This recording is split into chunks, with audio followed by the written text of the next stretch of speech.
All right, let me ask you about Russell Wilson, because I brought this up last year. Can you play yourself out of the Hall of Fame? And it feels like he has. But it feels like there was a precipitous drop in confidence, performance, and the numbers weren't bad last year. But why does Sean Payton want to move on from Russell Wilson? I mean, I don't know if there's a bigger ego out there than Sean Payton for somebody who hasn't accomplished as much as like some other people too.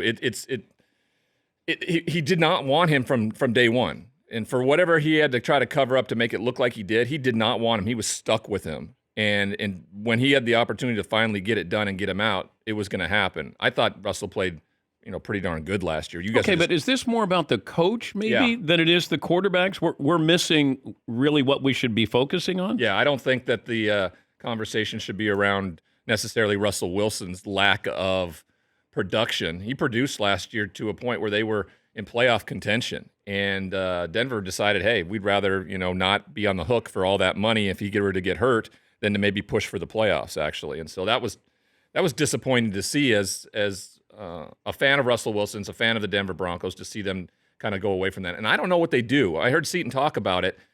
I mean, where do you start the clock with Sean Payton? Because, I mean, they are in 2 years of dead cap hell. So how do you go about building a true roster that can compete in a division where a team seemingly feels like it has a chokehold on everybody right now? I don't know. I'm glad that Russell's gone. I bet you he is happy too.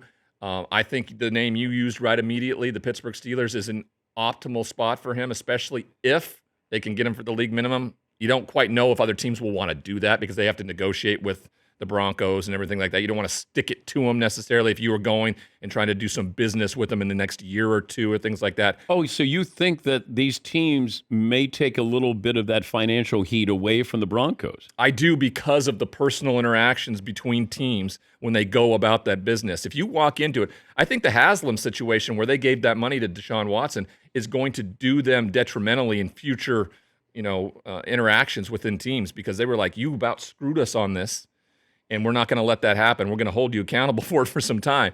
So, I don't think necessarily it's just a foregone conclusion that he walks in and it's the league minimum and the Broncos are on the hold for all that extra money.